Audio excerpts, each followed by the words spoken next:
दोस्तों, कभी कभी भगवान हमारी श्रद्धा की परीक्षा लेते हैं और जब हम हार मानने लगते हैं तभी वो अपनी अदृश्य योजना से सब बदल देते हैं। आज की कहानी में आप देखेंगे कैसे एक गरीब पुजारी की अधूरी पूजा को स्वयं महादेव ने पूरा किया। गांव के किनारे एक पुराना शिव मंदिर था। पत्थर की दीवारों में समय के साथ दरारें पड़ चुकी थी, लेकिन वहां हर सुबह और शाम घंटियों की मधुर आवाज़ गूंजती थी।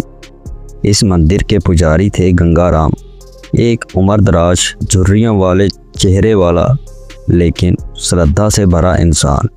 गंगाराम का जीवन साधारण था। मंदिर में आने वाले चढ़ावे से ही उसका गुजारा होता था, लेकिन पिछले कुछ महीनों से मंदिर में भीड़ कम हो गई थी।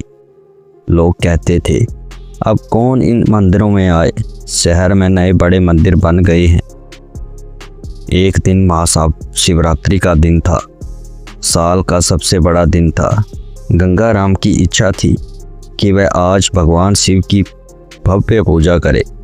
दूध, दही, शहद, बेलपत्र, ताजे फूल सब हो, लेकिन घर में अन्न का एक दाना तक नहीं था।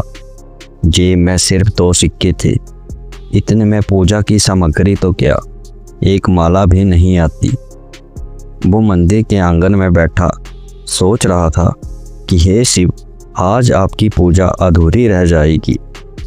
आंखें भर आई थी, लेकिन मन में एक बात थी, पूजा होगी चाहे जो भी हो।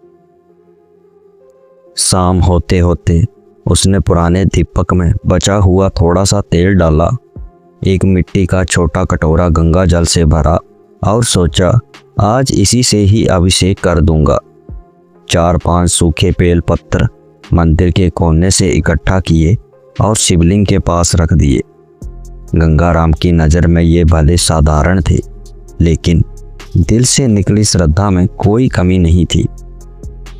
फिर जैसे ही वह मंत्र पढ़ना शुरू करता है, मंदिर के दरवाजे की लकड़ी चरमराती है और किसी के कदमों की आवाज़ आती है।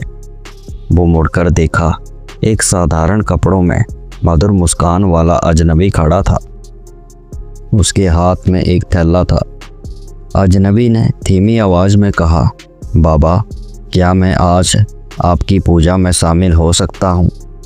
गंगाराम ने आश्चर्य से कहा, बेटा, यह तो भगवान का घर है, कोई भी आ सकता है, लेकिन तुम्हारे पास। अजनबी ने थैला खोला। अंदर से ताजे फूल, दूध, दही, शहद, गन्ने का रस और सुंदर माला निकल गई। गंगाराम की आंखें नम रह गई। फिर दोनों ने मिलकर शिवलिंग का भव्य अभिषेक किया। मंदिर में सुगंध और मंत्रों की गूंज भर गई।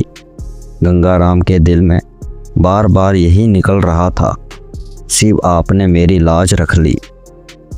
पूजा के बाद अजनबी मुस्कुराते हुए बोला, बाबा, देर हो रही है, मैं चलता हूँ। गंगाराम ने उसका नाम पूछना चाहा, लेकिन वो बिना कुछ कहे वहाँ से चला गया।